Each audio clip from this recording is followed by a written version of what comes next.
Hey, you guys. I'm back. I feel better.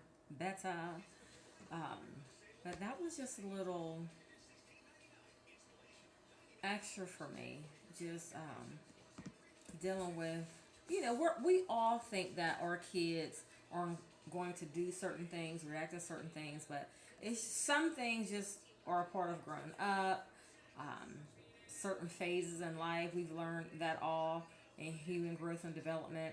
Certain ages they do this, certain ages they do this, certain ages they do this, and this is based off of um, scientific research and then the tangible evidence they've studied over hundreds of years. Kids between this bracket, they just do different things. If they're a boy, they do this. If they're a girl, they can do this. If there's two parents in the home, if there's one parent, so okay, I get it.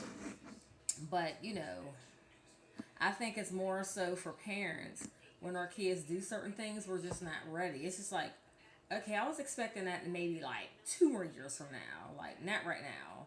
But I'm good. I'm good. When I dropped him off this morning, his feelings was a little bruised. We wasn't fussing this morning, but they were bruised from the day before, and I couldn't cuddle them. It's just like you have to take it, you have to eat it. You can't want to be a 16 and 18-year old when it comes to doing things, and then when someone corrects you, and I don't check them, I correct him in a loving and caring way, and I'm stern, and even as I'm fussing, I'm still being respectful. Yes, he's 13, but you don't want to chop down his manhood. He's a growing man. You don't want to chop him and say certain things to a child, regardless if they're wrong or not, because he's still growing. If you say all the wrong things too many times, then he can't grow. Then you chop the grown tree, and his growth is stunted. Basically, you stunt his growth naturally and spiritually. So yeah, and I explained to him. I said, just because mommy fusses at certain times, it doesn't mean I love you any less. If anything, I love you more and more every day. I'm proud of you. I love you. I said it's no different than mothers and sons, mothers and daughters, fathers and sons, mothers and grandmothers, brothers and sisters, relationships, whether it's at work, school, church. It's relationship things, and we have a relationship, a mother and son relationship, and I'm trying my best to make sure that you do the right things. You blow my nose. You do the right things. You stay on path, and I'm doing the best that I can. And I think I'm doing a decent job, but I always try to get him to really expound and talk more. And I said, Jared, mommy's not perfect. I'm doing the best that I know how to do. I pray. I read books. I talk to godly, wise counsel. I learn by trial and error. I get feedback from friends. I get feedback from parents and non-parents. I'm all about obtaining good vantage points from other people. Again, good productive vantage points. Why is my hair acting crazy? But yeah,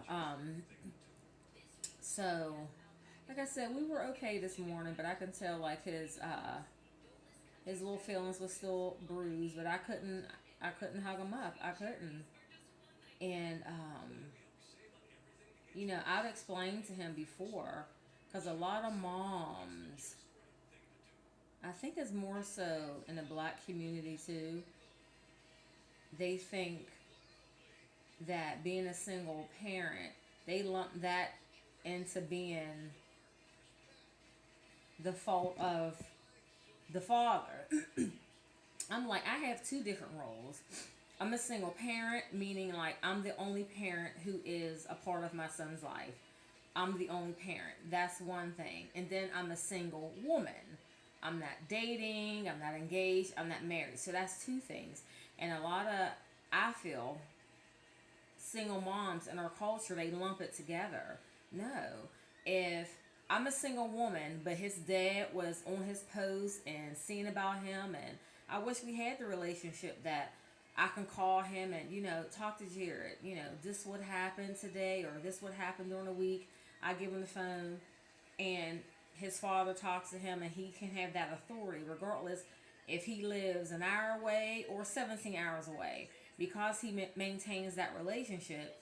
Even over the phone, he gets that honor and respect, but it's not like that. So I have two different roles, but me being a single woman has nothing to do with me being a single parent at all.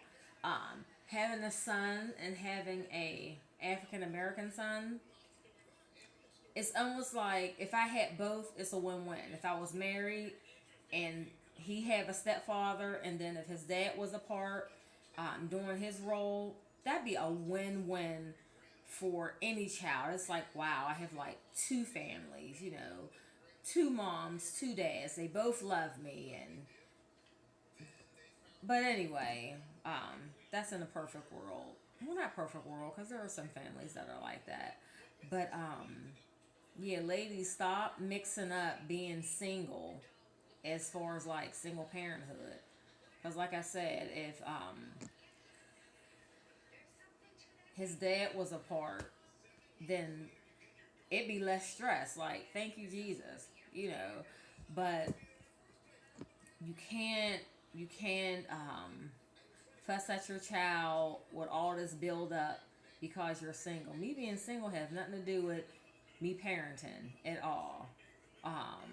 And it's almost scary because it's just been me and Jared for so long that I'm almost afraid of,